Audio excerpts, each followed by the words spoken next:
Hey, hi, how's it going? I'm your pal Cal. Welcome back to the channel. Today we'll be going over something kind of new. There's a trend of ESP32C5 devices, and you know, I do like what's going on, at least for the time being. The ESP-E22 has been announced, and by the end of the year, the C5 will most likely be a home automation device for maker projects, simple IoT projects, Matter, Zigbee, Thread, dual band Wi-Fi, but for now, within our community in particular, it's nice to see dual band abilities, dual band deauthing, dual band sniffing, and dual band open source projects like, for example, I-AM-SHODAN's USB Army Knife firmware that is, from the time of this video, not compatible with the LILYGO ESP32C5 or the LILYGO T-Dongle C5, was rather what I'm trying to say, but it's only a matter of time. I can almost guarantee you that the minute this dude gets his hands on it, he's probably going to add compatibility to it, because he's added compatibility with some of the coolest devices that has been limited to up until this point, the 2.4 gigahertz band. Now you guys might be wondering, well, this isn't the regular backdrop, and that's because I'm not at my lab, I'm at Ilya's lab. So, still on vacation, but Ilya just handed me a T-Dongle C5, and we're going to be doing an unboxing together, as well as going over the differences between the T-Dongle S3 and the T-Dongle C5. Now, some similarities between the T-Dongle S3 and the T-Dongle C5 is they both have that user select button right in the middle, as well as that 0.97-inch IPS display on the face, that hidden SD card slot in the actual USB dongle part, and a quick connector right on the side. All of these are, you know, kind of the standard when it comes to the T-dongles in general, at least what we're seeing now. And having a quick connector as well as the SD card slot, the user select button, and the same display, it just means that it's going to be the same size, shape, and form factor as the S3 when it comes to the C5. Now, opening it up, you could pick one of these up from Arc Labs, but we have this nice little case which is going to tell you a little bit about the device itself. And once we really get it open, you're straight to the device. And it is clean, I must say. I mean, you have the black PCB on the back compared to the S3, which was a green PCB, and they are pretty similar. There's going to be no difference in size, and it is still ready to go anywhere with you. And I feel like that's one of the greatest things about the T-Dongle, is that you could take it anywhere, and it's just the size of a USB.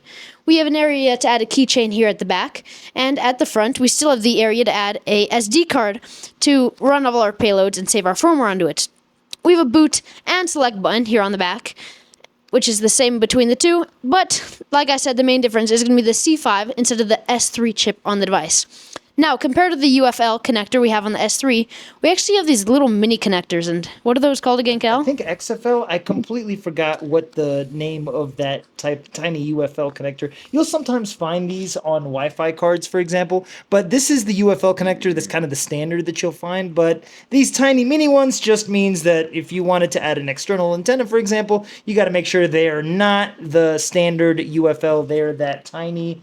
I honestly just call them XFL. I'm not exactly sure. Don't quote me on that if that's the actual name. I completely forgot. I'm pretty sad about that because I ordered some special little antennas for this guy because I have some cool projects in mind, and I didn't know that there are these mini UFL versions, so now I'll have to order some more.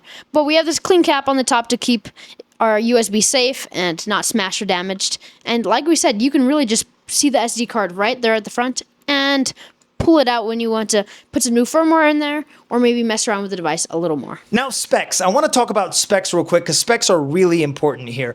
It has 16 megabytes of flash memory, 8 megabytes of PSRAM. That is more than enough for what we need it to be. And in this case, I do want to kind of mention, earlier I said there was no custom firmware. That was not completely true. Right now, if you have a T-Dongle C5, you can flash it with Biscuit Shop's DIY Biscuit firmware, or you can run it as a Biscuit node for cluster war driving. So you can head over to the Biscuit Shop Discord server, which I'll link down below, grab the bin file, use the Espressif official ESP32 flasher, and flash the C5 scanner firmware and use the Biscuit Shop firmware on your C5 T-Dongle. That is amazing, and that's like the best use of this thing. I'm actually way more excited because I just realized mid-recording. So another thing I do want to also mention is that the ESP32S3 is built on a dual-core extensor processor with clock speeds of 240 MHz, while the C5 is a single-core RISC-V processor with clock speeds of 240 MHz. Clock speeds being the same doesn't mean they're as powerful as each other.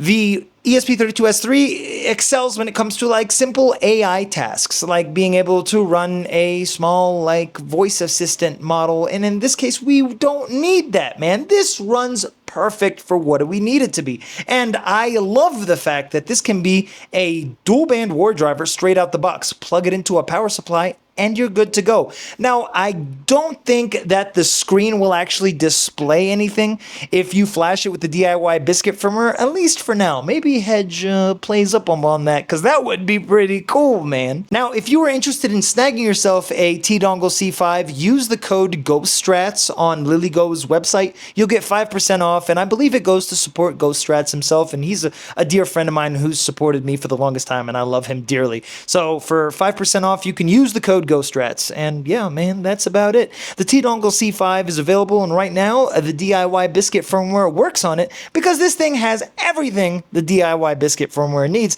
as well as an SD card slot for some added features, and I think that's pretty cool. Thank you so much for the love and support. If you aren't subscribed, subscribe, because we go over different stuff all the time, my guy, and you're missing out. I love your faces. We'll see you next time.